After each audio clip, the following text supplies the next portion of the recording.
start talking. I'm just sharing the behind-the-scenes stuff. I'm sure it's really fascinating. Okay, we're going to begin now. What I'd like to do is welcome our debaters to the stage one at a time. Ladies and gentlemen, please welcome Ramesh Srinivasan.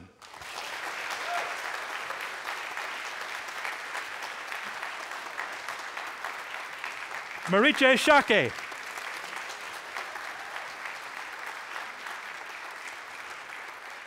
Berin, Szóka. And Roslyn, Layton.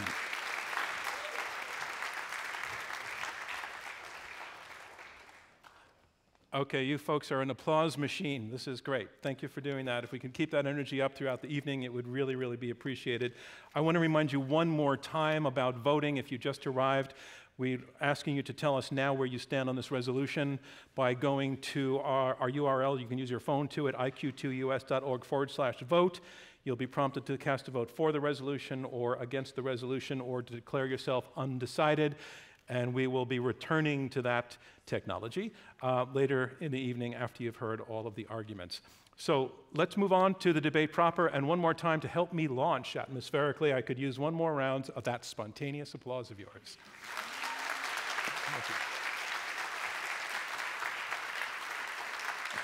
The topic of tech, it's a place where our lives meet science and business and culture, and where so much is actually debatable. And that's why at Intelligence Squared we have debated tech's impact numerous times in numerous areas on the issues of privacy, on security, on our brains, on the state of our discourse. But this time we're going a little bit more global. Most of the online giants that we know, like Google and Facebook and Apple and Amazon, they are products of American capitalism, but they play around the world, including in Europe, where the rules are different. Europe has passed laws that do set limits on what these companies can do in a range of areas, including user data, with putting limitations on the gathering of and the storage of and the selling of and the deleting of.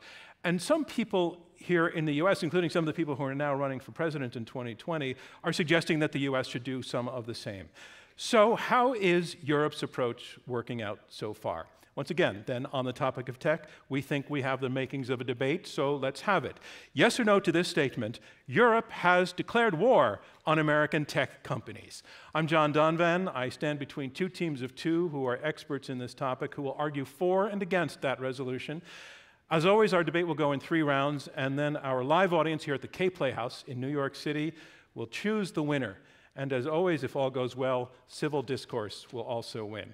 One more reminder to the audience to cast your pre-debate vote, iq2us.org/vote, and that will give you prompts to tell us where you stand on this resolution as the evening begins.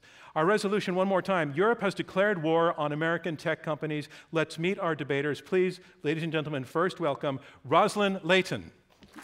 Great to be here. Roslyn, you're a visiting scholar at the American Enterprise Institute. While there, at that place, you research and analyze all things tech and communications. You also hold positions in Denmark, including visiting researcher at Aalborg University. Did I pronounce that correctly? That's correct. Thank you. And I just want to say, welcome to Intelligence Squared. Great to be here. Great to have you. And let's now meet your partner. Ladies and gentlemen, welcome Berin, Sokka. Berin, welcome. You are a lawyer. You're a technology policy lawyer. You're the founder and president of an organization called TechFreedom. That's a think tank based in Washington. Great to have you with us, Berin. Thanks for having me. It's a pleasure. Ladies and gentlemen, Berin, Sokka, and the team arguing for the resolution. And let's meet the team arguing against the resolution. Europe has declared war on American tech companies. First, please welcome Marita Shock.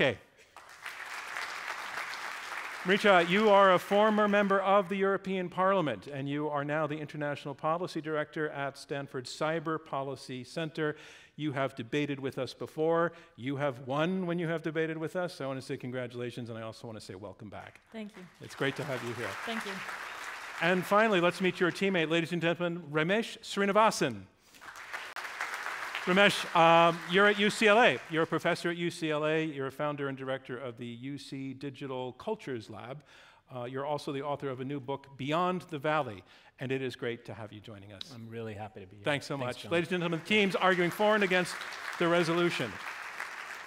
So let's move on to the debate proper. We go to round one. Round one will be opening statements by each debater in turn. Roslyn, you can make your way to the lectern.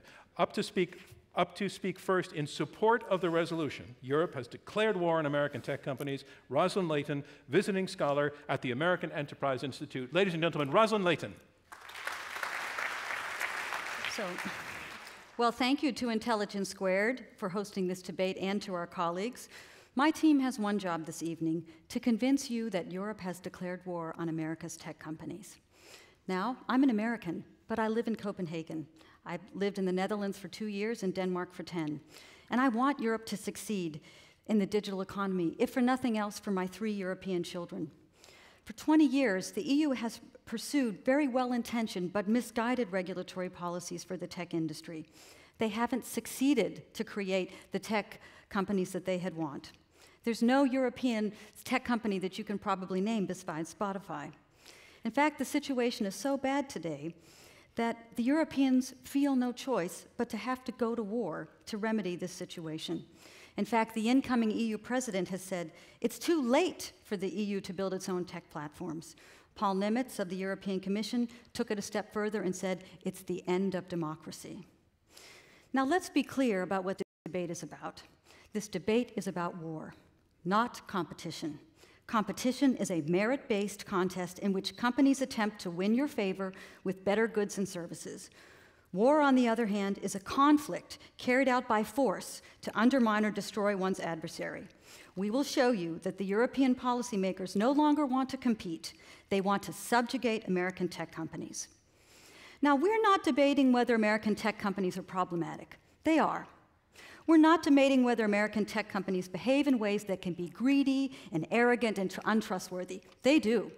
And we're not debating that these companies should not be regulated. They should. We're not even debating whether there should be a war. We're only debating that there is one. Now, you can think that the companies should be left alone, but you can still agree that a war has been declared on them. And indeed, you'll hear a lot of good points tonight, but that doesn't change the fact that there is a war. Voting for this motion is a simple, fact-based binary statement. Europe has declared war on American tech companies. We will give you the facts and reasons why.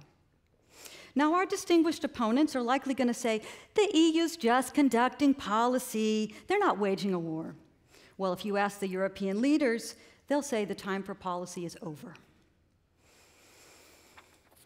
Now, the irony here, we just talked about GDPR. This is General Data Protection Regulation. It's proposed as a privacy. Across the 173 chapters of this mammoth regulation, that word does not appear once. One day after it launched, 1,000 US startups stopped serving the EU because of 45 bone-crushing regulations that cost millions of dollars to implement. That was the first step to get rid of the low-hanging fruit of American companies, get it out of the way. The second step is to go after American companies, which, with, I quote, from La Quadrature du Net, which said, let's attack les GAFAM, and methodically deconstruct them and their allies in the press and government. 2 years after this regulation's taken effect, consumers don't say they're better off. In fact, they install pop-up blockers on their phones to stop the GDPR pop-ups coming into their face. They report the lowest level of trust online since 2006. Now, there's something deeper going on here. This is a conflict between ordinary Europeans and European elites. The Europeans are still suffering from the 2008 financial crisis. The voters are so angry and disappointed with the EU's lack of success, so much so that they want to leave the European Union. The Brexit vote of 2016, it shocked Brussels to the core. So the key conflict in Europe today is not whether you're left or right, it's whether you're for or against the European Union. And the EU leaders are so desperate for credibility and a reason for being, and they have to stop these countries who want to exit the European Union. So what is more visible than anything else when you go to Europe?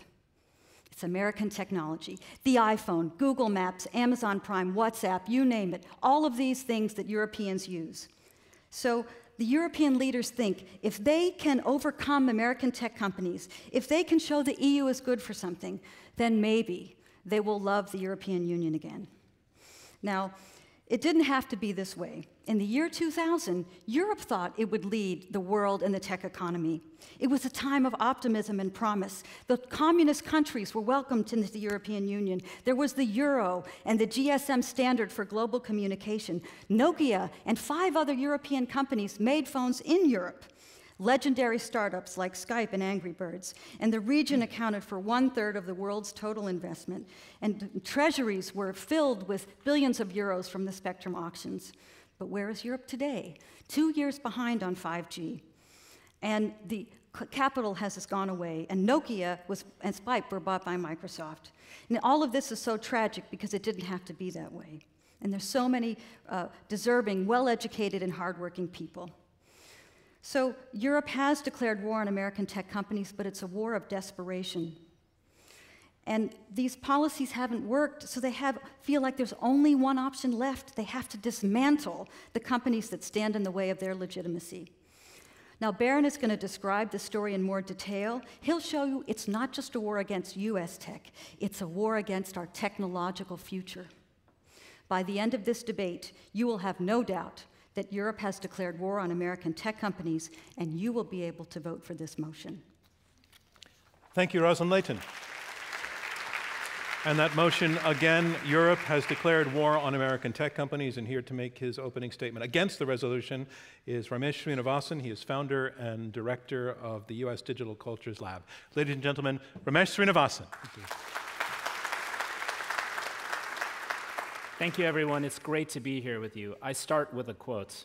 People around the world have called for comprehensive privacy regulation in line with the European Union's General Data Protection Regulation, what we call the GDPR.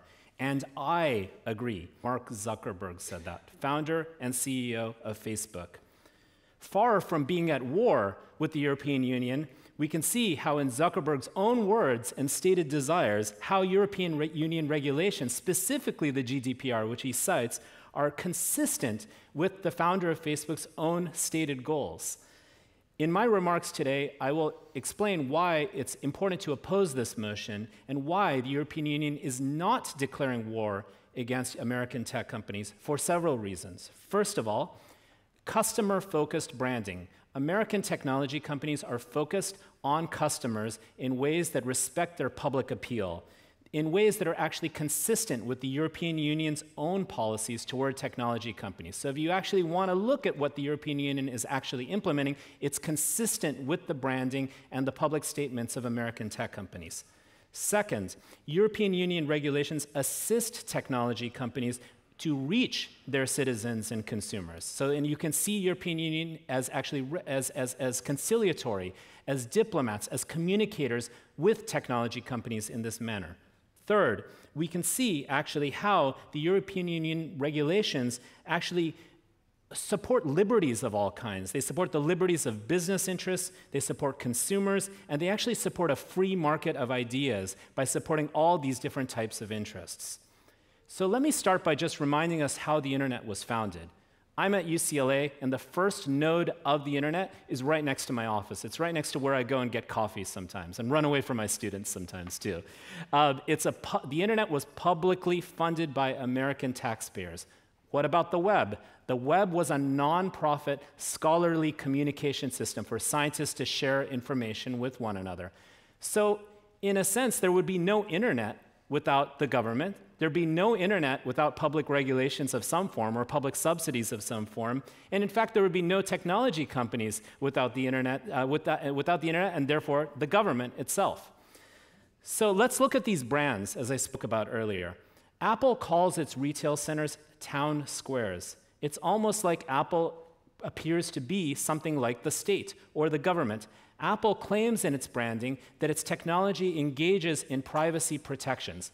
Guess what privacy protections also sound like? Exactly the European Union's own regulations. Facebook. Mark Zuckerberg on multiple occasions has called Facebook the social infrastructure, note these words, for the global community.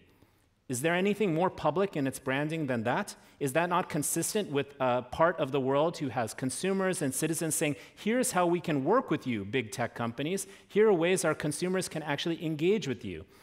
Amazon, in 2017, Jeff Bezos described Amazon as the Earth's most customer-centric company, and in other utterances, he's described Amazon as the ultimate marketplace. Again, a marketplace doesn't necessarily mean a privatized space. It actually means a place where we all contribute and share content, objects, books. Remember when Amazon was just books? Now it's everything, right? But it's peer-to-peer sharing, and that is a form of public virtuous exchange that technology companies profit off of. Even Google has argued that they bring the world together, not to be evil in the past, create universally accessible content for everybody that is meaningful for everyone. So these are really important points. The public language and even the stated policies that are actually interpreted and stated externally by tech companies themselves are consistent with the European Union's regulations, which my wonderful partner Marietje is going to explain a little bit in her remarks. So we can actually see European Union regulations as assisting technology companies in their mission, in their stated mission. We can also see parts of the European Union regulations really helping technology companies with some of their most spectacular failures, like algorithmic radicalization or AI auditing, for example. I don't know how many of you know that facial recognition systems across the board have almost no ability to tell famous black women like Michelle Obama, Serena Williams, Oprah. They often think that these women are male. The same is true with AI systems of all kinds, which we saw contribute to the radicalization that led to the Brexit vote, that led to the election in 2016, that influenced the election in various manners. So we can actually see this kind of component, the problems that technology companies face, actually be resolved by the European Union's own content. In a sense, the European Union is actually pointing us the way forward toward a humane world, a balanced world, one that supports the liberties, values, and freedoms of all of its stakeholders. And that's why I think it's extremely important to understand what the European Union is actually about. It's supporting people engaging with technologies and platforms and companies. It's about a relationship that we all build with one another. It's consistent, again, with the language that the tech companies speak. That is why I ask you all to really keep in mind these points and why you must vote against the motion that the European Union has declared war on American technology companies. Thank you so much. Thank you, Ramesh Srinivasan. And a reminder of what's going on, we are halfway through the opening round of this Intelligence Squared US debate. I'm John Donvan. We have 4 debaters, 2 teams of 2, arguing it out over this resolution. Europe has declared war on American tech companies. You've heard from the first 2 debaters and now on to the third. He'll be debating for the resolution. Please welcome Berin Sokka, founder and president of TechFreedom. Ladies and gentlemen, Berin Sokka. This debate is not about taking sides between the EU and the US. Roslyn and I are about as pro-European as any 2 Americans you can find. We both want to see Europe succeed. My father was German. He was a green energy pioneer. I've spent much of the last year navigating the process of German bureaucracy, of privacy laws, trying to collect the documentation that I need to claim my own German citizenship. And I've spent much of the last year in Europe. Who would live in the US these days if they didn't have to? Why would you stay in DC, right? I love Europe. I love being there. It's a great place to be an intellectual, to write about technology policy, to have debates about what the good life is and what policy should be. It's a terrible place, though, to build a business. The European Commission has recognized this. At a briefing recently in DC, someone asked a European Commission representative, why hasn't Europe succeeded? And his answer was, well, the problem maybe is a lack of ambition and talent. In other words, the problem, he claimed, wasn't the EU or its laws or its regulations, it was Europeans themselves. I was reminded of what Bertolt Brecht, the great East German dissident, said, that would it not be simpler for the government to dissolve the people and elect another? Well, I don't think that the problem is Europeans, and neither should you. Europe produces plenty of bright, creative, and ambitious people. I meet them all the time, right here in New York and in San Francisco. They're everywhere. But the best ones come here. That's what makes this country great. So if there's a problem in Europe, it's a brain drain. It's because the best and most ambitious and most creative people can't build the businesses they want in Europe. They can't make them succeed. What makes the United States great isn't Americans. It's our ability to draw foreigners. Half of the employees at tech companies in San Francisco are foreign. 71% in the Bay Area are foreign, and many of those are Europeans. They're coming here because this country offers them a framework that allows them to succeed in digital technology. Yes, of course Europeans succeed in other areas. They build great trains and great airplanes and great green technologies, but they struggle in digital technologies where disruption matters most, where the pace of innovation matters most, and where the regulatory framework has really crushed them. And this is not a new problem. This goes back in 2000. There was twice as much venture capital funding in the United States. 2005 to 2007, 6 times as much investment in internet platforms in Europe as in the United States. And this is not just about the big companies. That's what Ramesh has been talking about. This is about small companies. For companies under $5 million in funding across 2000 to 2015, there was twice as much funding available in the US as in Europe, and 4 times for companies under $10 million. So the EU has talked about throwing money at the problem. That's not going to work. The problem is fundamentally about legal regimes, and it's about the underlying assumptions that those legal regimes rest on. The new EU president has announced that new technologies can never mean new values. But when those values are control and stability, those values become fatal to European success. What has made the United States successful is the values of openness and learning and experimentation. That's why people come here. Those are the secrets to American success. That's what we mean when we talk about permissionless innovation. In Europe, that's impossible. And let me give you a few quick examples as a lawyer. First and foremost, platform responsibility. Today's internet is about users. What internet users want is to be able to create content and share it with other users. Netflix and Spotify are great, but that's not really what we're talking about. We're talking about being able to create content online, and European law holds platforms, websites responsible for essentially everything that their users say and do. The United States, we recognize that that's crazy. It's impossible to expect that websites can filter and monitor and be responsible for content the same way that newspapers monitor every letter to the editor. That law has made the single biggest difference between the United States and the rest of the world of anything. And unfortunately, the Europeans are only going to make their law worse. Under their approach, something like Wikipedia could never have gotten off the ground. We see the same thing on copyright. Spotify has succeeded in Europe because, in part, European copyright law hasn't been that different in the past from the US, but it's about to get a heck of a lot worse. You might have heard about the European Union cracking down, demanding that news sites have the right to decide whether you can link to their stories and whether they have to charge for payment.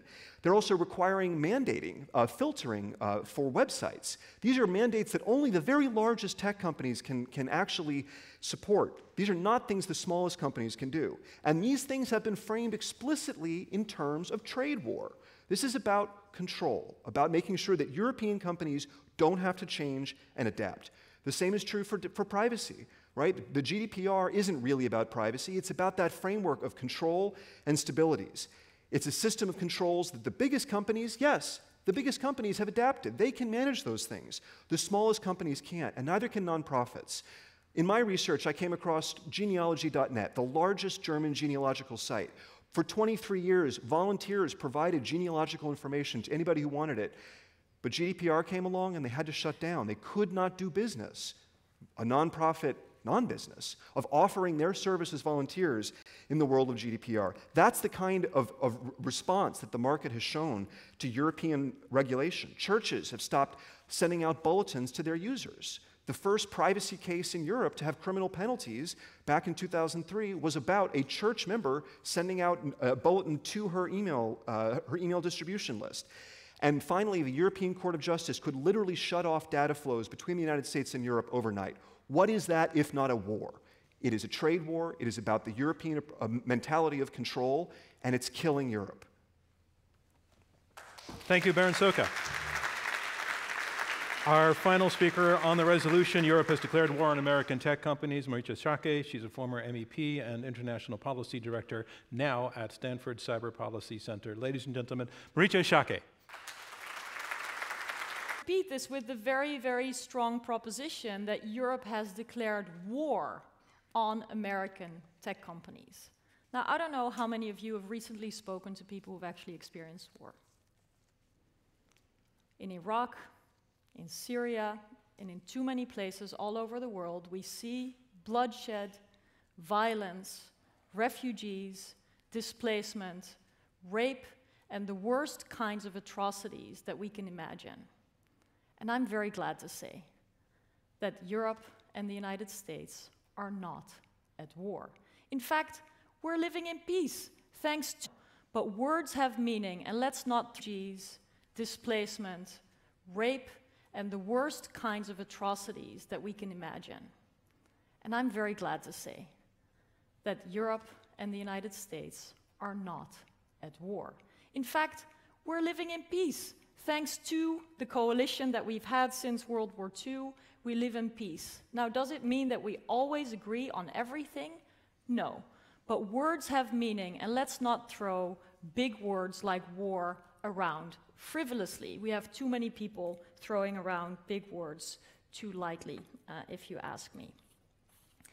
Now, generally, and I do think that that's where war in this context is important, a lot of Europeans, people that I served alongside with in the European Parliament, have vivid memories of what war actually means and what repression means. I had the honor to serve next to anti-communism resistance heroes who in their own lifetime have served prison sentences for expressing themselves freely and who have been subject to surveillance by Stasi and other kinds of state intelligence surveillance. So is it any wonder that with that experience in Europe, people are sensitive, not to say allergic, to the abuse of power, intrusion and surveillance, also through technological and ever more sophisticated means of their private communications and their everyday moves.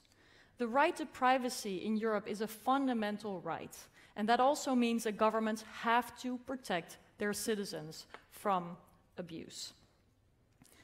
Now, the way I think of regulation is not against American tech companies or against much at all, but really for protecting fundamental rights, for safeguarding security, including cybersecurity, safeguarding fair competition, having some rules of the road in the economy, making sure that AI doesn't disrupt our societies in ways that discriminates. Discrimination is illegal offline, it should not be legal online or tolerated online. Now, is it always easy? Do all Europeans agree that this is the way forward and this is how we should deal with tech companies? No. There are heated debates, political debates, big disagreements, lobby efforts, debates like the one we're having tonight before votes on amended laws are taken. And that is how it should be in a democracy. But suggesting that tech companies are facing a declaration of war from the European side is like suggesting that child safety measures are a declaration of war against Chinese toy companies, or that medicine safety and other health requirements are a declaration of war against Swiss pharma companies, or that airbag and other kinds of car requirements that make you and I safe when we go on the road are a declaration of war against Japanese car makers. Can it get any more preposterous? This is not to say that Europeans should decide for Americans what they should do. I believe members of Congress, to the extent that they can work it out together, the FTC, the FCC, and other democratically mandated regulators should decide for you, for Americans, what the proper rules should be. I was looking online before we started this debate, and it turns out that the FTC took a product off the market. It's a product that allows spouses to spy on each other, but it was so poorly protected that the FTC said, no more until better safety measures are taken.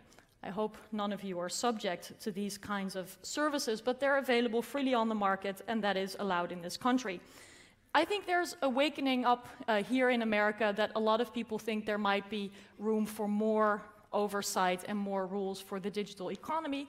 I follow this debate with great interest. I also note that when antitrust measures are announced, tech companies are hiring lobbyists for millions and millions of dollars, and up to 75% of lobbyists hired come from congressional offices that will be directly involved in regulating on the antitrust.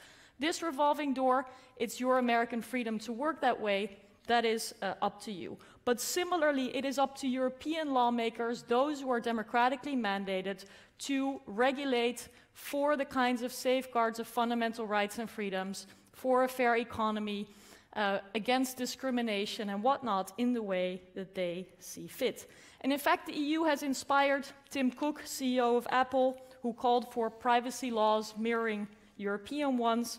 Mark Zuckerberg called for content moderation regulations so that they don't have to make those decisions. Brad Smith of Microsoft also called for regulating facial recognition technologies. And actually, Microsoft is an interesting example. It's faced strong antitrust measures and is still one of the largest tech companies in the world.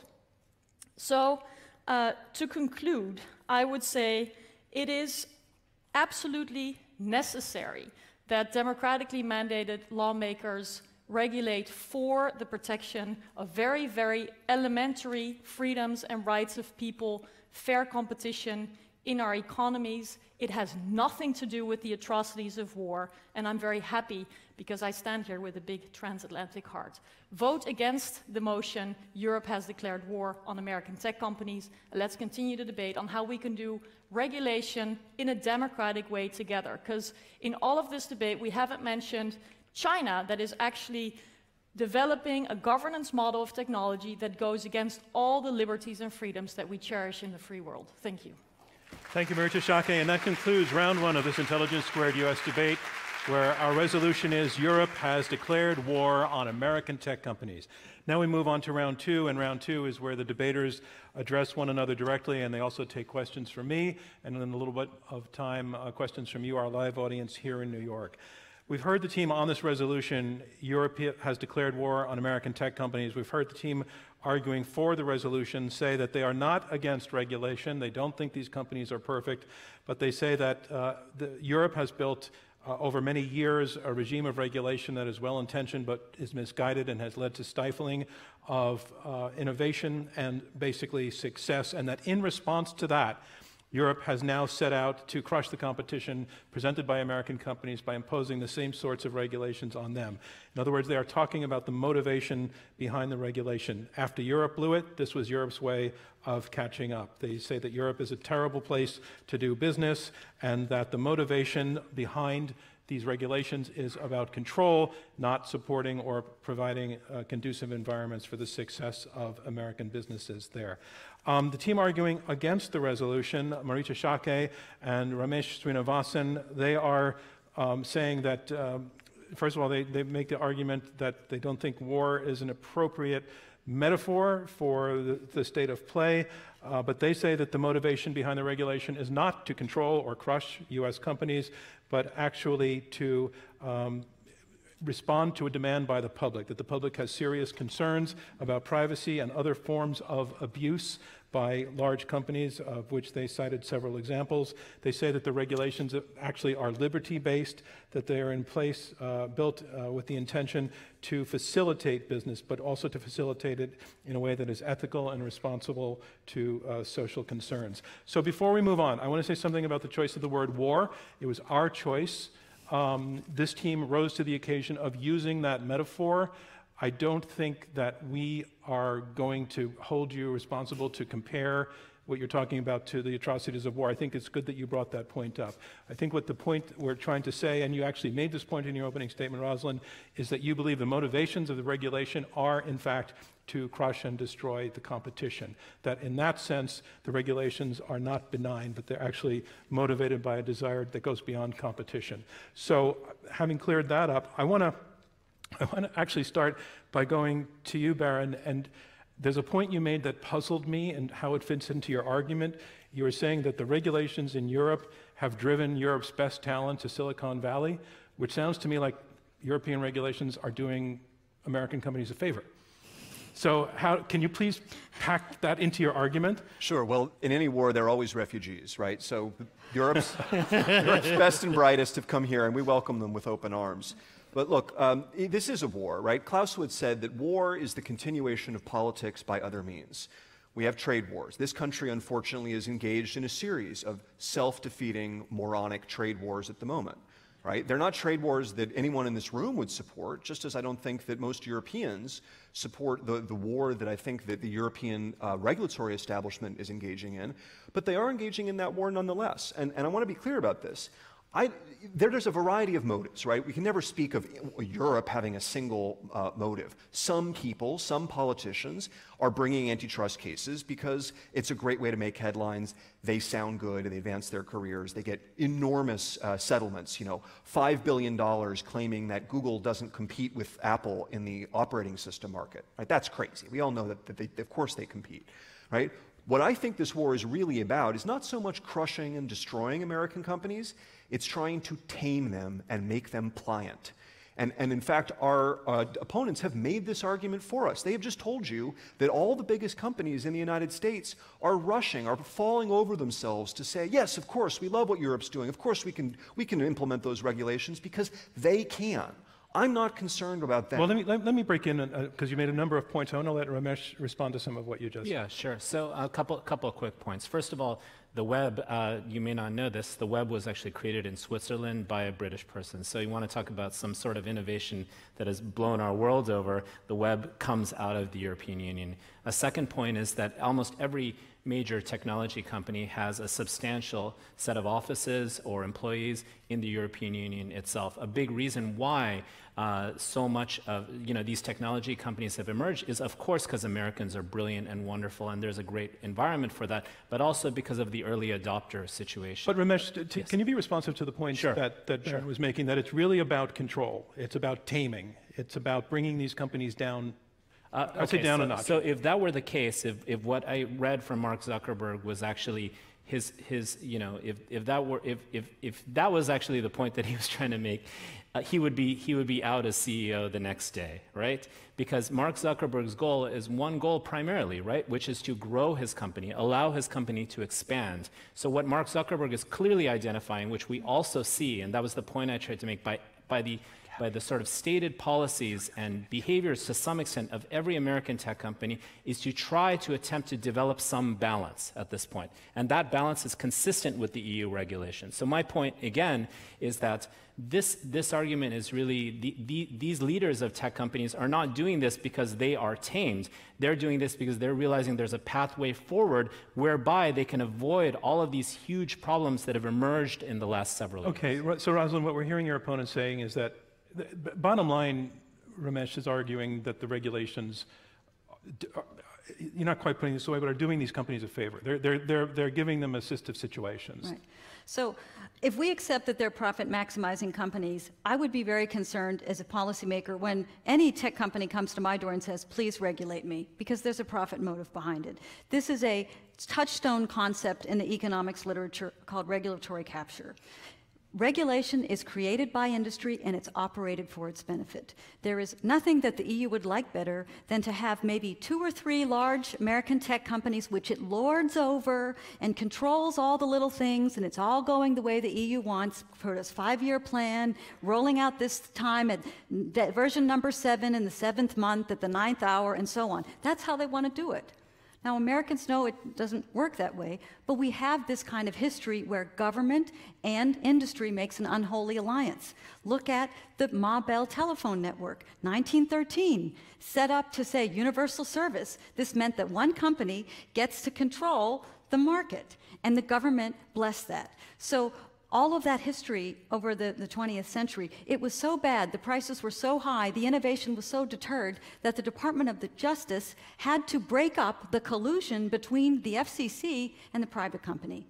And if you want a current example, look no further than California and all the fires. It's PG&E. It is a government publicly owned utility with oversight by the California Public Utilities Commission, which is literally causing fires. This is the court's decision. People are losing lives because these two entities collude. They cannot be held accountable because they're so tied closely together. So why couldn't that happen in Europe? I mean, why couldn't that happen to the benefit of the companies in Europe? Because your argument seems to be that the existence of the regulations is not to collude with the companies, but to crush the companies. Look, the Europeans are doing what regulators do, which is to try to create tame, regulated enterprises. And it is to their advantage that there are only, if they can't have European companies, what they'd rather have is pliant companies with offices in Europe that do their bidding, rather than the messiness of having a long tail of medium-sized and small-sized companies. Those are the companies that I'm concerned about. Those are the companies that are not possible to build and launch in Europe. Okay, Marietje, you've been very patient. Jump in. Well, I've just been amused at the talk about collusion these days in the United States. But back to the topic. The underlying assumption of the other team is that Silicon Valley is such an extraordinary success that Europeans are jealous up to a way that makes them aggressive, that has them declare war, and stop with no means to undermine this resounding success. Stop 1 second. That does sound to me like the argument that you're making. Is that? Can you say it one more time? I didn't hear it. Really? Can you, Let me continue. Where were you? Let me continue. Okay. I will explain. So I think the assumption is that European lawmakers, regulators are going after the sickeningly jealous-making success of Silicon Valley. Let me ask the audience, how many of you have recently been in San Francisco or Silicon Valley? I just want those who are not here but only listening to know that it looked like about 20%, 25% of the audience. Sure. That'll be my number. Yeah, at least. I think anyone who goes okay. to Silicon Valley, the heart of tech development in the United States these days, will see shocking homelessness, extraordinary inequality. If this is the paradise that Europeans are allegedly jealously looking at, I see more of a paradise lost. And the point is this: if you look at bigger and better companies, fine, there are a couple of huge companies that are very successful, but what is the impact for small and medium-sized enterprises? What will mom and pop stores think about Amazon? Amazon is not that big in Europe. This is much more a company that has impact on your neighborhoods, your delivery of services, etc. It is indeed a huge financial success, but I think it is important to look at society-wide impacts. I think there's more of that in Europe. Not so much against American companies. If you look at antitrust, there have been fines against Gazprom and Google alike, against Microsoft and milk makers. It is not about going after American tech companies. It is about preserving balance, preserving some rules, and making sure that our system, which is different from yours, continues to work, and that certain principles are not disrupted, no matter what the technological innovation. Roslyn. So I think we're trying to make clear that the war is a symbolic one. It's a political war. But the point that we want to make, it is transparent if you want to find out for yourself. It's on the European Commission's website, the European Scoreboard. What we care about is the new business in Europe, the small or medium-sized enterprise. And you can look at data going back to the year 2000. There's hundreds of data points. But what you see in every single European country is that the small business may start, but it has a very hard time growing. They don't invest. They don't buy information technology. They don't sell outside their borders. And this is even a problem in the Nordic country. I live in Copenhagen. It's one of the leaders. I mean, Netherlands is another case. But even then, the regulations adopted in the European Union make it so expensive to do so that they just don't do it. But your opponent is saying that that standard is applied as well to European companies and to Russian companies and to Chinese companies as it is to American companies. Therefore, they're not targeting American companies. I think that's what you're saying, right? Yep. Can you? No, I would not. I would say not, because if you look at the networks in Europe, because the telecom sector was so overregulated, it drove them into the arm of the Chinese. So now you have the networks are built by Chinese equipment, which has no safety features. They're operating in brazen defiance of the GDPR. And I'm going around to European governments saying, please take out this Huawei equipment that they're making us all unsafe. And they're like saying, no, it's fine, it's no problem. So what I'm trying to say, it's selective. It's a selective who they decide is going to be the bad person. Let me bring in Ramesh. No, okay. go ahead. Okay, Marietje. I'll just speak to one point, and then Marietje is going to go directly at this.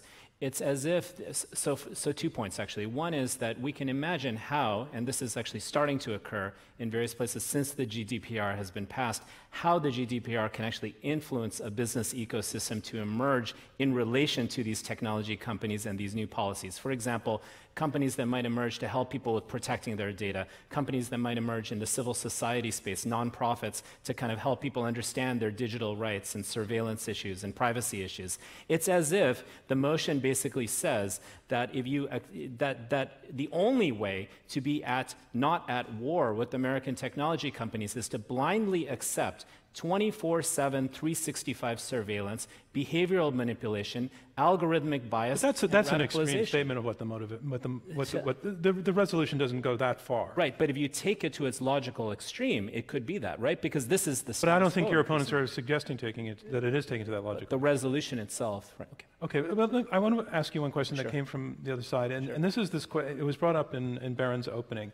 The ability to manipulate data, to experiment with it, to see what happens when you put this together with this, has been, for better or worse, the business model of these big companies. That's what they do. And they don't like to have somebody tell them, you can't do this, you can't do that, you have to check ahead of time. They don't know what the outcome might be, they want to wander. That this is what they do as a core thing, and that the regulations, and they do it better than European companies are doing. So by targeting that sort of thing, by requiring permissions and putting limitations on what they can do with data, that it goes directly at the business models of these companies. And I want us to take on that, even if to hit it out of the ballpark, but I want to see what you say. Shall I or Marietje? Either okay, one of you, yeah. I mean, for me, for me, that's sort of a potential statement of reality in terms of what the companies are about. But that's not the only way in which they have to be, right? And that actually, and for example, several folks in my new book, Beyond the Valley, I interviewed several senior executives at the big tech companies, and they are currently doing A/B testing, which means you kind of test things out with different kinds of approaches toward your users. And they say, if we want to do some disclosure to our users about what we might be collecting about them, or why you might see what you see, for example, with Google searches or algorithms that you see displaying content on Facebook, we want to see whether that can actually also maximize our returns as well. So if you argue that the business model is sort of static in this sense, that actually doesn't describe what how these companies operate. Okay, Berin, you've been very patient. Yeah, this is not just about selective enforcement, although I think that does happen, right? We've talked a little bit about China. It is really worth noting here that the European Union has waged this war effectively against American companies, but not Chinese companies, right? Chinese companies are companies that actually give their data directly to the Chinese government, the most repressive government in the world, right? And yet it's the United States that is on the verge of having data flows cut off by a decision of the European Court of Justice. There's some degree of selectivity here, but that's not primarily what I'm concerned about. In my view, the fact that these are American companies that we're primarily talking about is somewhat incidental, because the real issue is that the ecosystem of regulation in Europe is based on these values of control and stability. They're not able to deal, yes, of course there are real problems, right? But they're not able to deal with those problems in a flexible, dynamic way. Their response again and again is control. And I'll just give you just two quick examples. We've heard a few times the other side talk about discrimination. Algorithmic discrimination is a real problem. There are real patterns of discrimination in the world that we need to study and understand. One of the most important patterns of discrimination is how judges decide cases. Are they making decisions based on racial bias, for example, right? We want to know that. Everyone in this room wants to know if there's a racist judge out there. And yet in France, that is illegal. Subject to criminal sanctions. You are not allowed to use what is called judicial analytics because the French think that that's going to corrupt their Platonic system of justice. That's the kind of control that I'm talking about. I'll give you a second quick example. Right now, at Gay Pride this year in Paris, the #1 issue that every lesbian in that parade marched about was the fact that the French government prohibits, not just will not fund, but prohibits anyone who is not a heterosexual couple from getting in vitro fertilization. Right? Has nothing to do with digital technology, but it's an example of the mentality of control, that the state should decide when particular technologies should be used. That's what I'm talking about. That's the war. It's a war against the unplanned, against the open society by people who claim that they are defenders of the open society. Let me go to the other side, and Marietje, we haven't heard from you, but it looks like Ramesh wants to speak, but you sort it out. Please. And Berin had a long run, and this side actually has had one more opportunity to speak than you, so you can go do 2 in a row if you can be brief. Well, I'll try to stick to the topic first and foremost. And what always happens when you're someone from Europe that's invited to speak somewhere, that you're almost made to defend everything that happens in Europe, and that's not what I'm going to do. I just spent 10 years in the European Parliament arguing with my colleagues, arguing against a number of measures of the European Commission, a lack of awareness of the national security risks of, for example, Huawei technology. So I'm not here to defend all, and especially not French policies, mind you, what is happening in Europe. But I want to pick up on an important point that the other team has made, and that is that there is some kind of selection and a specific focus on American companies. That is not at all the case. The approach is principled, and the reason why a number of American companies are in view is actually that they are so successful. If we're listening to the other side arguing, it sounds as if, you know, these companies have no opportunities to do business in Europe, that they're being chased away, and that it is all very, very barren over there. No, the European market is still one of the major markets for all the tech companies that we mentioned, large and small. And I actually think it is an extraordinary success of Silicon Valley's entrepreneurship, of the ecosystem of acquiring capital, talent. I hope it stays that way with new immigration kinds of debates, et cetera, et cetera. But at the same time, I recognize also in the United States a wake-up call that it is not all fantastic and great for everybody the bigger these companies get, with the little oversight, especially over algorithms and other kinds of more and more used methodologies.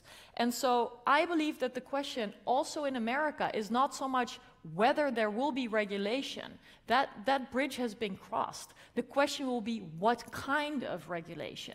And I argue that we need to work between America and Europe together on a democratic model, because while we're sitting here arguing the preposterous notion that there's a war from Europe going on against the United States, China is the laughing third that is gaining more and more power as we are in disagreement and not focusing on what the actual challenge is for our rights and freedoms also in the digital world. Bravo. So in my case, I just want to add that for all of you who've been to Europe, and I would guess that's a substantial number of you, this isn't a place of massive authoritarianism that we're entering into. This is not a place where people are controlled, they're herded. This isn't, you know, the Handmaid's Tale we're talking about here. This is another experiment in democracy, another experiment in free market capitalism, and in fact, many aspects of control, if you want to apply them to the United States, also apply here. For example, with pro-choice and pro-life kinds of issues, or other issues as well. As far as this point that Berin made about courtrooms, what has actually been applied here in the United States, you may not believe this. Look at the reporting by ProPublica on this. We have been deploying algorithmic AI machine learning systems to advise judges on the possibility, like Minority Report style, on the probability that someone might commit a future crime or commit a future violent crime. And again and again and again, we're finding this blind technological deployment that is absent of the voices of people who might be vulnerable in such a situation is criminalizing people of color and black people. We see the same deployment with automated technologies and AI technologies and human resources work against women for science and engineering jobs. Ramesh, I'm going to jump in, not because I don't think this is an important topic, but it's okay. It actually sounds like something that we'll probably take on a debate down the road, but we're getting a little bit off this question of whether that we're exploring of whether about Europe's motives and methods. So I want to move to audience questions at this point. Normally I go directly to the general audience, but tonight we're very fortunate to have two people in the audience who know this topic and who live this topic, and we want to go to them for questions first. So I want to start with Jeff Jarvis. And Jeff, if you could stand up, a mic will be brought to you. The both of you are front row center. Jeff is a professor at the Craig Newmark School of Journalism at CUNY, and he is also an alumnus of our debates. You've debated with us twice. You're a terrific debater. Let's see how you are as putting together a very short, terse question on topic that moves things forward. It is early days. It's 1475 in Gutenberg time. What we're seeing is protectionism, as Roslyn said, of major old institutions of old companies like Publisher cashing in their political capital to get regulation to protect them. The right to be forgotten erases history in a land that should know better than to erase history. The new copyright regulations are deleterious to freedom of expression. My question. Isn't it hubris of the Europeans to think that they can define... Jeff, can you back up? I'm hearing a microphone problem. Is anybody else hearing that? Yeah. Because we really want to have your question captured on the broadcast, so maybe, I don't think it's anything you're doing, but just give it one more shot at the question part. I know. Okay. Nice try. It's early days. Regulation thus far has been the product. No, thank you very much. that was all recorded perfectly. So go for the question. Isn't it hubris of Europeans to think that they can define and limit and regulate the net without a sense of the precedent that is being set even in Europe? It's fine if Netherlands regulates us, but what about Turkey? What about Poland? What about Hungary?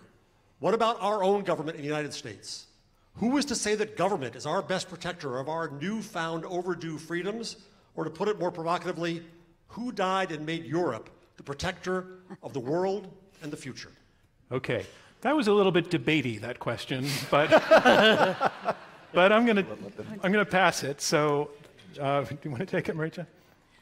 Look, I think that there are definitely political battles between incumbents or industries with a lot of power. I've been very involved in pushing back against the kinds of proposals that the publishers, but also the music industry that you may find very powerfully in this country.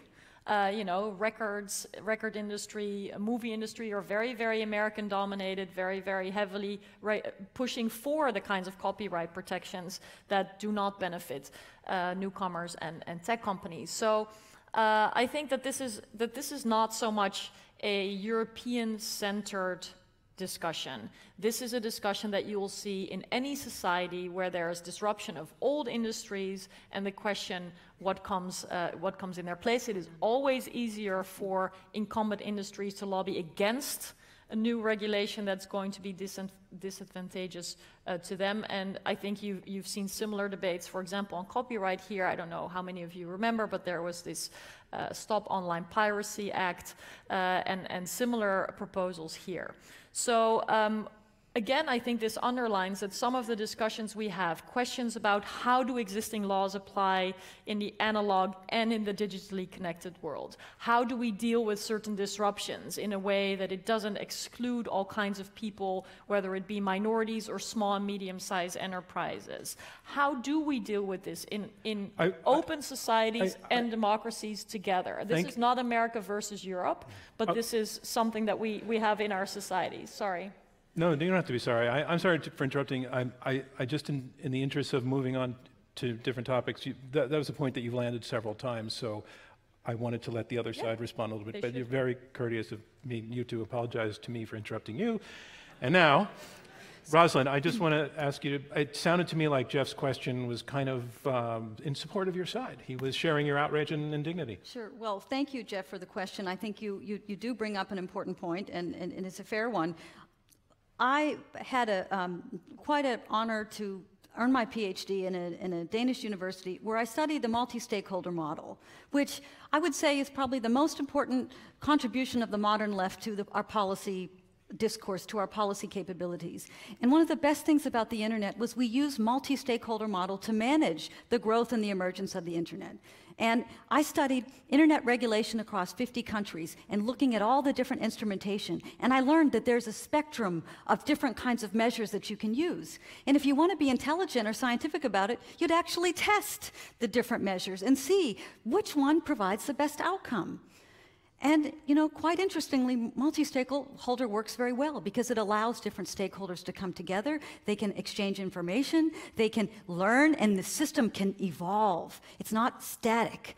Now, all of the things that are coming out of the EU today, unfortunately, it doesn't have to be this way. And of course, Denmark actually used Nordic countries are awesome at it. They are so brilliant at doing it.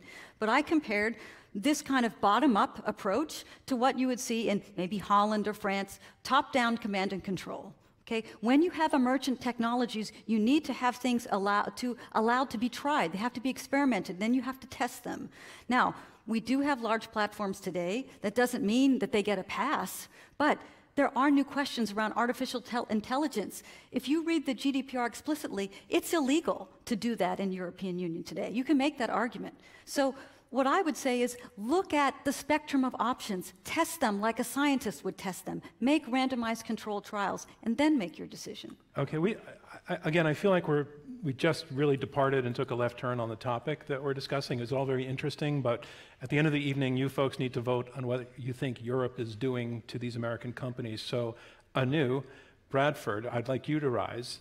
and ask a question that's going to succeed in getting us to debate on that point. Anu, welcome to Intelligence Squared. You're a professor and director of the European Legal Studies Center at Columbia Law.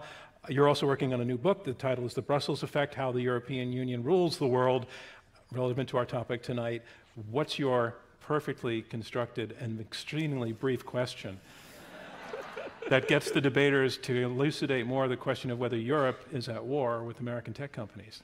So thank you. So I guess my question is, who is declaring the war, if there is one, against the US tech companies? So could we rather not say that there may be a civil war that the American companies are fighting on the European territory? Or what Berin mentioned, the foreign talent that sustain the Silicon Valley's innovation base, the war that the American government has declared against letting that foreign talent further migrate into the United States. Wow, that nailed it. Thank you very much. You want to take it?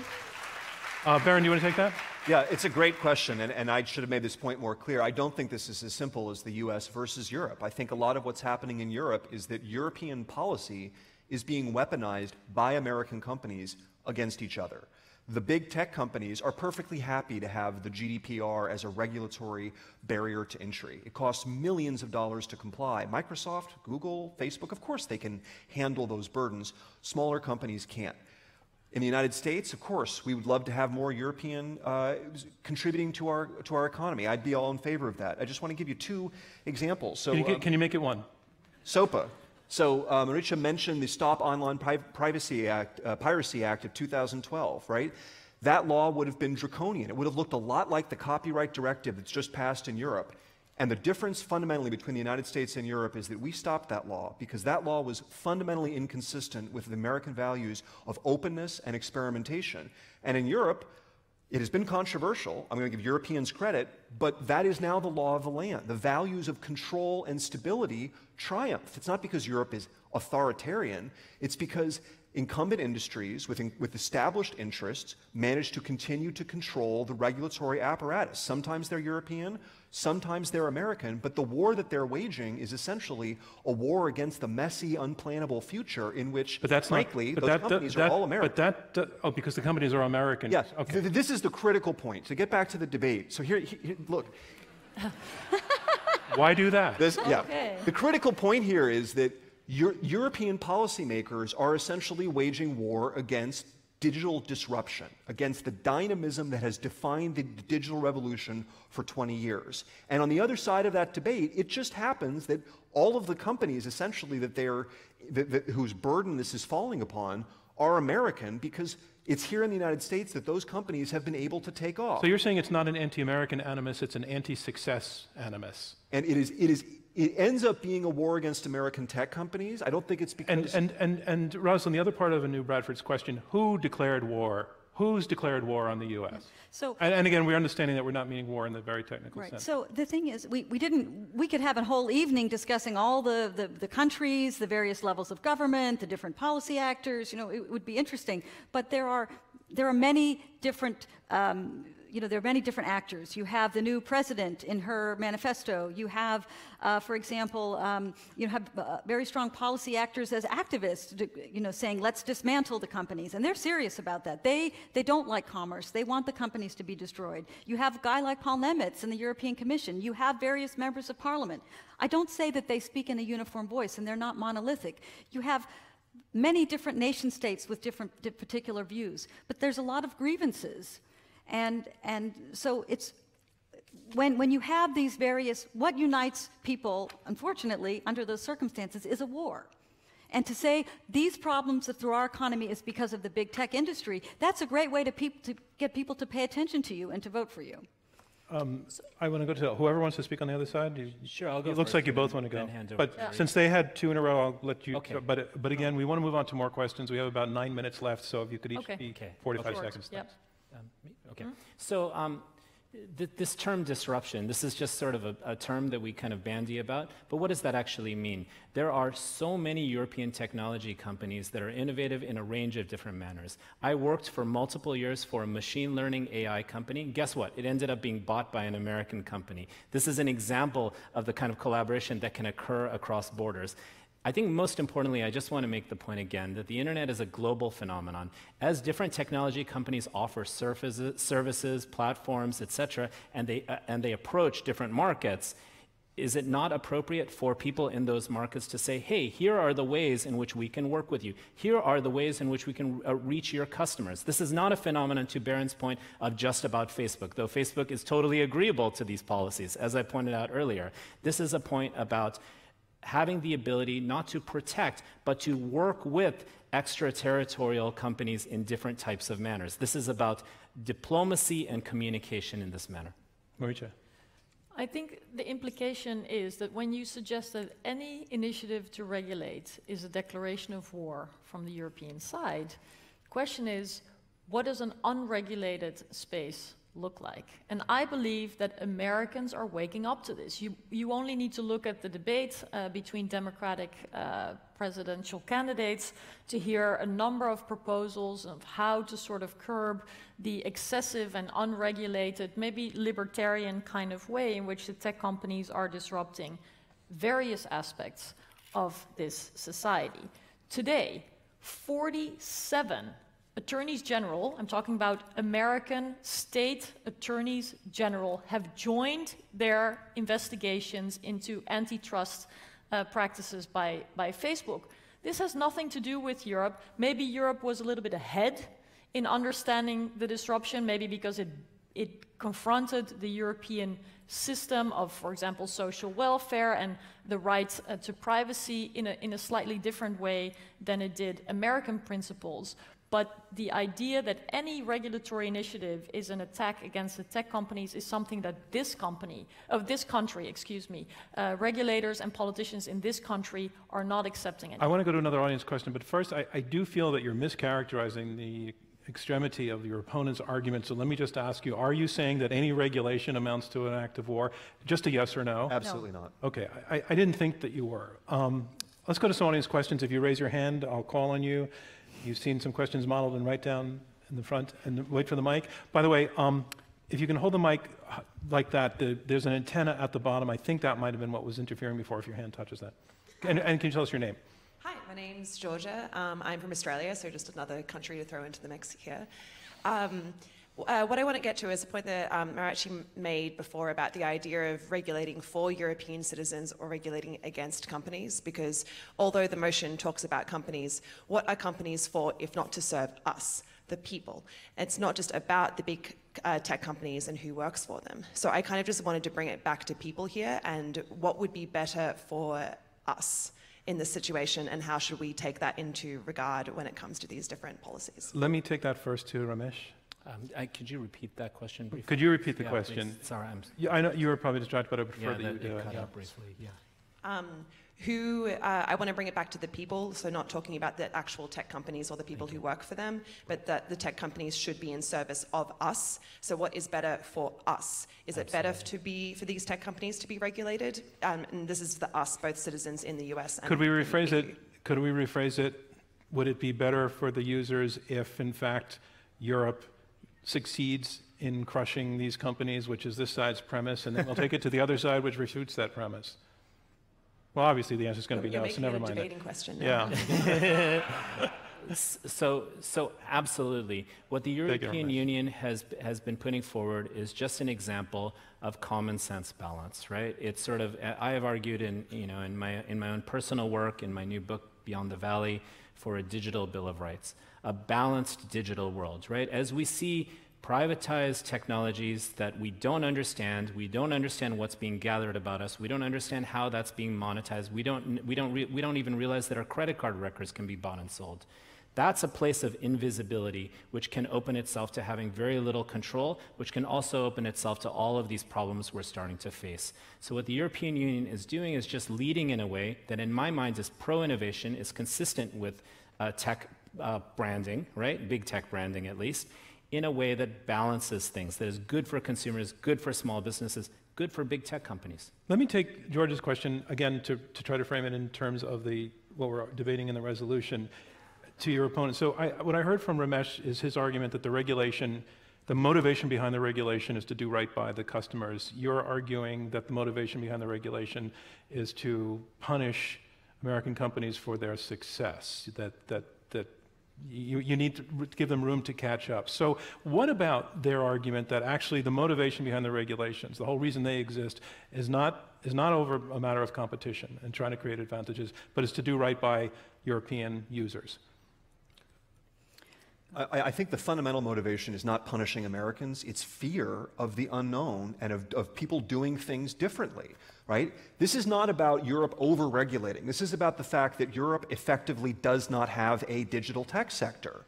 That's the problem, right? If you get to the point where you don't have startups able to succeed, if all of your people leave, if small businesses can only succeed by being acquired and then moving to the United States, if the German genealogical volunteer group that I mentioned, an enormous volunteer organization, has to shut down, if 1,000 American news sites can't provide service to Europe because of the GDPR, you're doing regulation wrong. Right? You're no longer protecting users, you are making it impossible to provide service. That's what I'm describing as a war against technology, against the future, and against change. It doesn't require anti-American bias. It's not that people are just jealous. It's that they keep gripping the wheel harder, when what they really need to do is realize that, yeah, there are problems, but we need to work those out as we go. And the Obama administration, I think, had a pretty good approach to doing that. It was a multi-stakeholder approach. It was solidly an approach of the left, but it would have been very different on privacy. I want to remind you that we are in the question and answer section of this Intelligence Squared US debate. I'm John Donvan, your moderator. We have 4 debaters, 2 teams of 2, arguing it out over this resolution: Europe has declared war on American tech companies. We have time for one more question, and Roslyn hasn't spoken in a while. Does somebody have a question that lives naturally in Roslyn's territory? Hi, I'm Virginia Heffernan. We just need to get a mic to you. Hi, Roslyn. I'm Virginia Heffernan.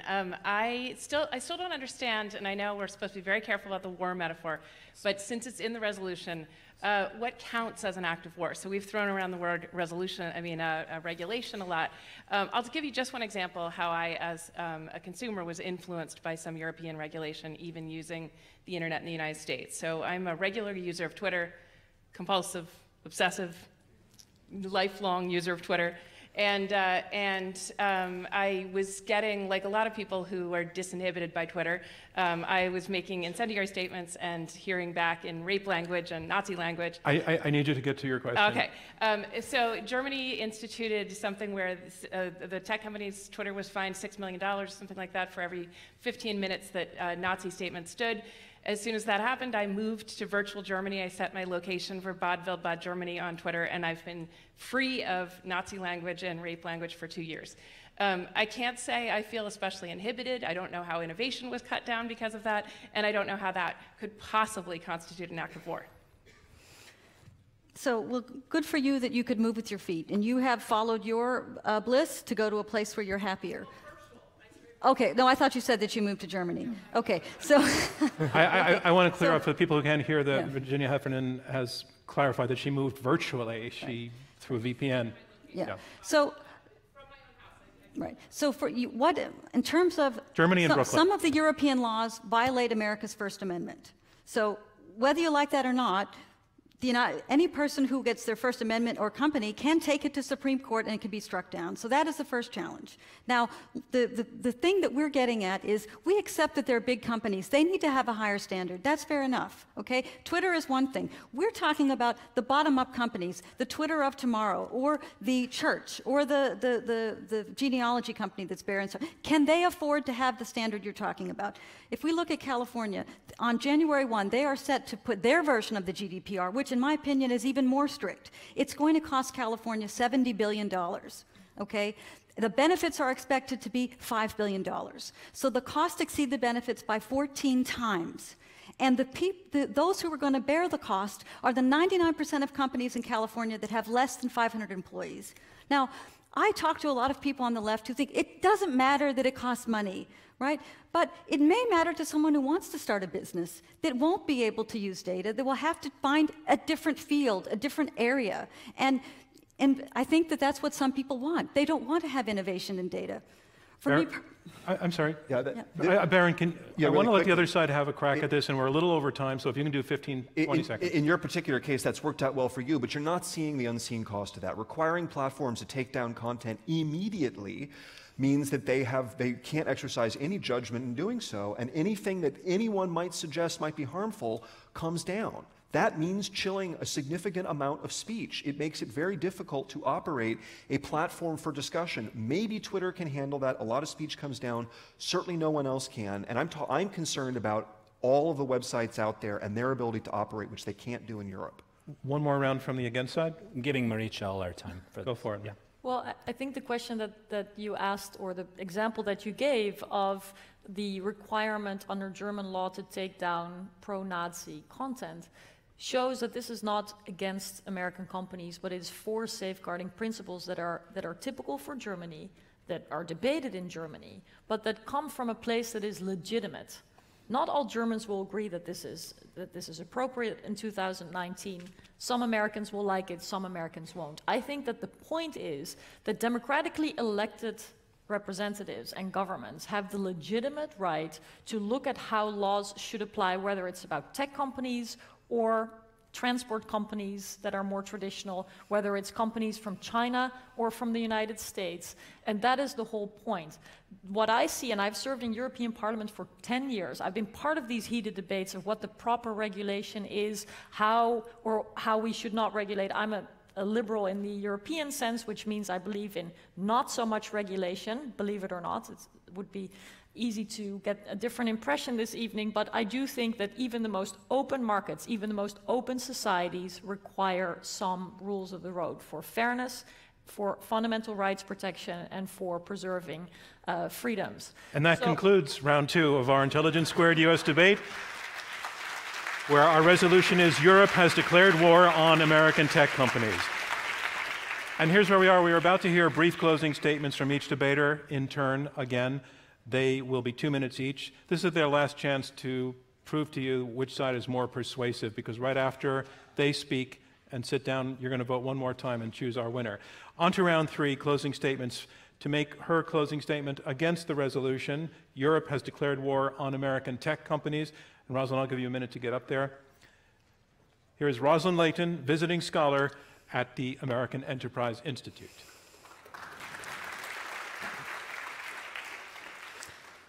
What happens to a dream deferred? Does it dry up like a raisin in the sun, or fester like a sore and then run? Does it stink like rotten meat, or crust and sugar over like syrupy sweet? Maybe it just sags like a heavy load, or does it explode? So this is Langston Hughes, and he was living in this area of New York, and I love that poem so much because to me it represents all of the potential that we miss today. I would prefer the beautiful truth. Sorry, I would prefer an ugly lie over the beautiful truth. And in my day-to-day, I come across so many policies that sound wonderful. But my job is to test, do they actually do what they say? And I have seen so many things from the European Union saying, we're doing this for the people. But when I look at what the people say themselves in the statistics over time, that their trust in the European Union, in the actual policies, is at the lowest point. So I would say it may sound great, but we actually have to test and see what happens. So as Berin has, he's alluded to the Prussian military theorist Clausewitz, who lived through the Napoleonic Wars. And at the time, it was quite glorious, you know, Sweden becoming to die and be glorious and whatnot. We know it's very terrible. But there was a way to try to say, well, there's somehow a morality to it. And as you know, we didn't pick today's framing, but we thought that it had an important symbolic meaning. And I would say that policymakers will frequently use this kind of a rhetoric to say what they're doing, because they'll use morality to describe the policy. And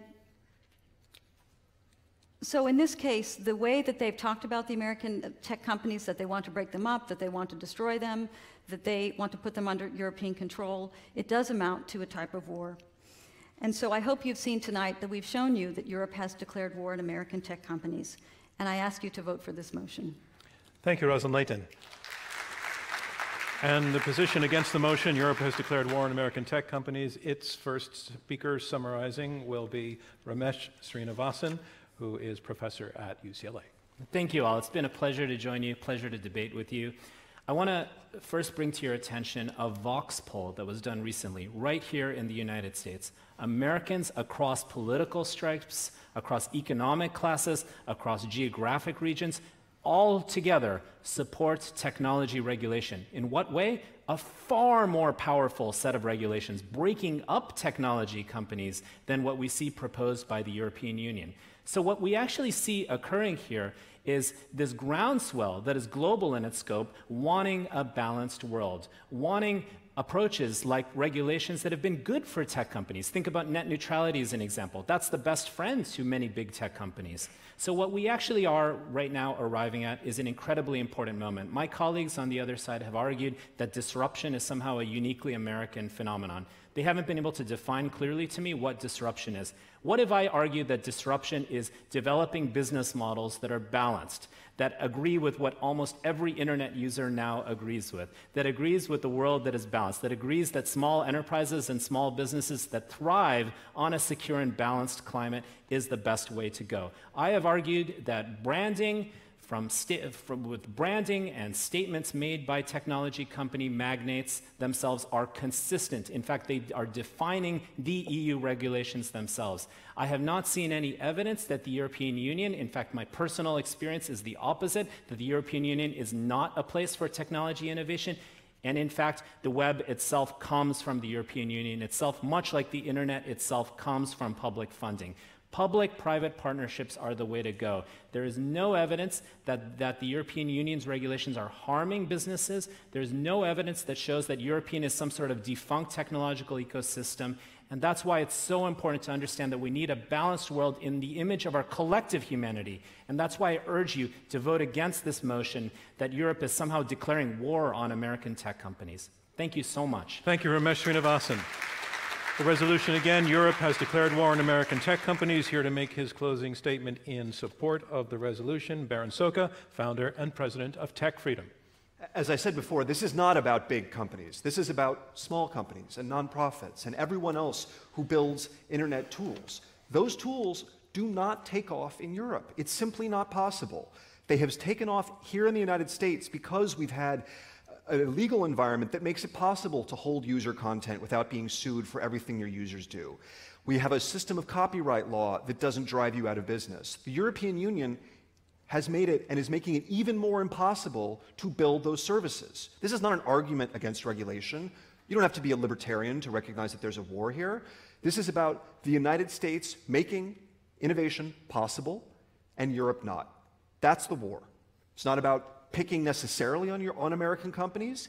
No doubt, if there were successful European companies, European regulators would strangle them too.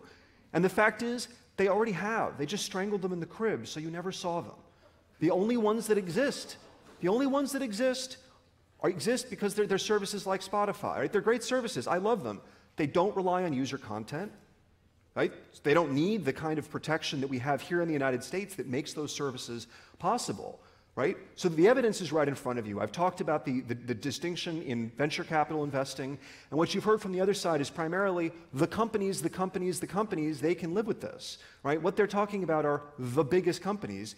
Yes, of course, those companies can always live with regulation. They love regulation. It's a moat around their business model. Right? It protects them from disruption. But that's the disruption that I'm talking about. What I am most concerned about is that those companies can be disrupted, that someone new can come around and replace them. That happens in the United States. There is a cycle of that.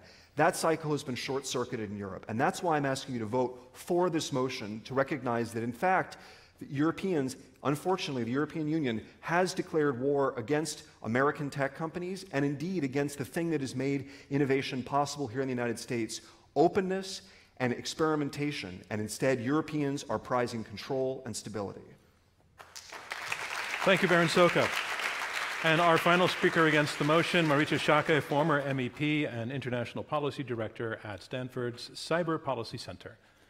Well, what a wonderful way to end. I echo the hope that newcomers and competitors will have all the space to innovate in this country too, and that they're not bought or strangled by big tech companies before they can even exist. I can also assure you on the slightly more dramatic and emotional statements that we heard that when I go home to Amsterdam, I go back to a country that's one of the most innovative economies in the world, with a very, very lively startup sector. It's certainly not a place where civil society and SMEs are strangled and where there's this third world kind of despair in the streets. In fact, I would say the opposite, and I invite you all to come and see for yourself. But to conclude, I actually wanted to go back to the questions that we got from the audience. The lady from Australia, I think, asked a very, very important question when she said, I would like to bring it back to the people and ask the panel, what is better? This is a great question. And actually, what is better? Is San Francisco's decision to ban facial recognition technology better for the people? Or is the new data protection law in California better, a more libertarian approach that we see in Silicon Valley as well? Or is European-driven research funding for artificial intelligence better? Or is Chinese technology safe, or is it rather very dangerous for us? What is better is the question that is debated in parliaments, in city councils, and in debating halls like this one tonight, every day. That is how democracy works, because the people do not agree what is better for them. But what I think is for sure is that it is better when the people in their parliaments and in their democracies decide than when shareholders decide. Because what shareholders believe generally and what their responsibility is to maximize profit. And often maximize efficiency, for example, of apps, screen time, and more addiction of children. It's all better for profit. So instead of having shareholders or algorithms that are increasingly deciding for the people what is best, I will prefer that our parliaments and our city councils and our democratically elected officials will battle it out together in a way that fits our democracy. And I would actually suggest that instead of hyping the notion of war coming from Europe to the United States, we think more in terms of how we can work together in this democratic way that makes our societies and our internet as open as it is, and that we look globally at the true threats that we should be concerned about, and those are not coming from Europe. They're, among other places, coming from China, where a state-driven, control-driven model is going to be more and more dominant the more we differ between ourselves. Thank you. Thank you, Marita Shock. And that concludes our closing statements. And now it's time to learn which side you have argued the best. So now it's time for you to vote the second time, and that vote will determine our winner. Again, go to your phones and go to that URL and vote one more time. And I want to clarify something. Victory in this organization, this program, victory goes to the team whose numbers go up the most from the first to the second vote. It's not the absolute vote, it's the shift, it's the pull from one side to the other, because what we're looking at is the quality and the persuasiveness of the arguments that are made as judged by you. So while you're doing that, I have a couple things I wanted to say. First of all, this was kind of a technically complicated debate. It got a little bit into technology, a little bit into law, a little bit into morality, a little bit into politics, a little bit into history. There were a lot of moving parts. Sometimes the train went a little bit off the tracks, but we kept pulling it back. I want to thank the debaters for cooperating with all of that, and also for doing this, having this argument in front of everybody in a spirit of respect. You all obviously really like Europe, so that was pretty clear. And I think in the long run, you're all really basically believing in the same thing. You're just disagreeing a little bit on the means to get there. But what you were able to do is to have that conversation in a way that was civil and enlightening, and that's what we aim for here. So I want to thank you for how you did all of this tonight. I especially want to thank Jeff Jarvis and Anu Bradford for the questions that they brought to the conversation this evening, and to everybody else who got up and asked a question. I think this is the first time in a long time that I haven't had to turn down a question, so they were terrific, and I want to thank you for that as well.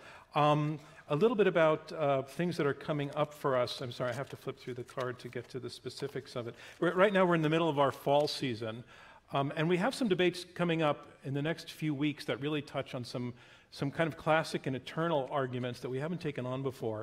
So on October 29th, that's just a week from tonight, we're going to be back here at the K Playhouse, and we're really taking on the nature versus nurture issue. The resolution is phrased, parenting is overrated. And what we're looking at is new research that's been published that suggests that the DNA a child has much more to do with who that child turns out to be as a personality than what the parents might do in creating the environment for that child. And there's a real intense argument going on about that. And we have the people who are the key researchers in that field and key arguers in that field. And we just think it's going to be really, really fascinating. So if you were born, this relates to you. So I think you're going to find it really, really interesting. And then on November 12th, we're back here again, and we're taking on the capitalism versus socialism debate, very, very elemental and fundamental. The resolution is phrased, capitalism is a blessing. So we hope to see as many of you come out for that one. You can get tickets at our website, iq2us.org. While we're waiting for the results, I just wanted to have, this is not part of the competition any longer, but just curious to see what you think, since we were talking about regulation in Europe and the challenges there. We got into this a little bit about the situation here, but we're curious now, after we've done more than 170 debates about things going on around the world. If you take home this tech topic to the US, to the election coming up, do you think it's that the thing that we're going to be talking about, do you think it has a relevance, it will have a relevance, that we'll see it coming up in the presidential contest that unfolds both within the Democratic Party and then between the Democrat and whoever the Republican candidate turns out to be? Where do you see this going? And do you see ultimately 5 years from now, are we going to be living with a more regulated tech sector or not? Roslyn, you... So I've actually written on this topic. I think I would like to ask you to go to aei.org. I wrote a paper on tech policy in the midterms in 2018. And what I looked at was looking at the different, what drives people to the polls and traditionally economic questions. Tech policy can be helpful to create symbolic politics. It's a way to get different people to engage. But typically at the polls, people aren't necessarily thinking about the tech companies or tech policy. It's generally the wallet issues. But I do lay that out in the paper, and if people want to see it, you know, it has a lot of interesting references and data. Marietje, what do you think? Now that you're out at Stanford, especially. It's already a topic. There's an actual battle, to stick with this evening's metaphor, going on between Mark Zuckerberg and Elizabeth Warren that you all could be a witness to. We hear the president of this country alleging that the tech platforms are, you know, to the far left, maybe your other topic of debate, socialist as well. So the idea of are they politically nonpartisan? Are they able to determine the outcome of these elections? I think is a very lively question, especially after 2016. And I would hope, but let me just end with that as an observer of American politics, not as a voter, but as someone who appreciates the power of this country for better and for worse, that I hope that it can be a nonpartisan issue, that there not be foreign or other interference that undermines the democratic rights of the American people. I think that that is hugely important. And for people to exercise that right, and I want to compliment you, it is very important to have a well-informed debate. And the question is, what is the impact of more and more online engagement, more and more young people looking for information online? Does it help a well-informed political debate or hurt it? I leave it up to you, but I wish for a well-informed debate and the rights of people protected. Let's hear from Ramesh and then give Berin the last word. Yeah, it's been a pleasure to join you all tonight. Two quick points. One is, you know, we all remember in 2016, Facebook was the place where Americans got news dominantly more than any other platform. Of course, journalistic platforms publish their news onto Facebook, but it also became a place where we started to see content we didn't know where it came from. That's obviously going to be a huge issue yet again. Also, Trump's unfortunately baseless claim, President Trump's baseless claim that Google's sort of search results system altered millions of votes away from him in 2016 and even more votes away from the Republican Party in 2018. Those are sorts of issues, to Marietje's point, that we're going to have to rebut and deal with. But the last thing I'll say is, it's not, when we talk about technology, it's not just sort of technology platforms itself. It's the vehicle and the modalities by which our society and our world and our economies are changing. And that's why we saw in the last Democratic debate a lot of discussion. Fortunately, I was glad, about the gig economy, about automation and so on. So it's actually partly about the technologizing of human experience. And so what does that mean, and how do we ensure that our values as Americans are protected in relation to those trends, that we understand what we're getting into as well? Thank you, Berin.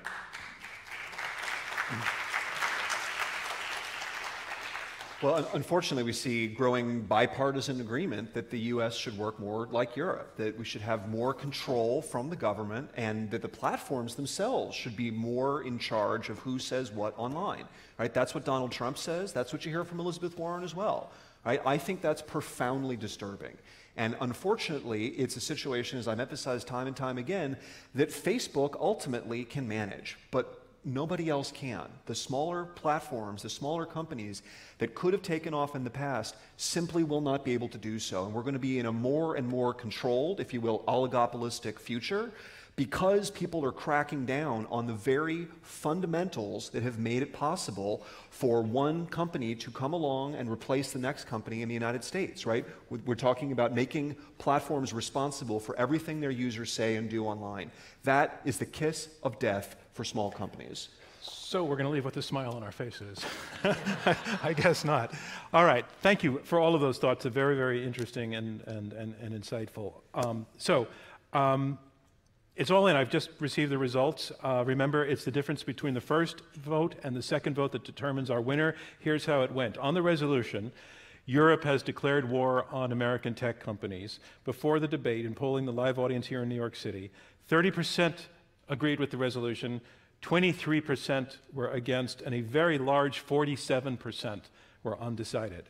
Again, those are the first results. It's going to be the difference between that and the numbers I'm about to read out that determines our winner. The team arguing for the resolution, Europe has declared war on American tech companies. Their first vote was 30%. Their second vote, 30%. They stayed flat on that one. The team arguing against the resolution, their first vote was 23%.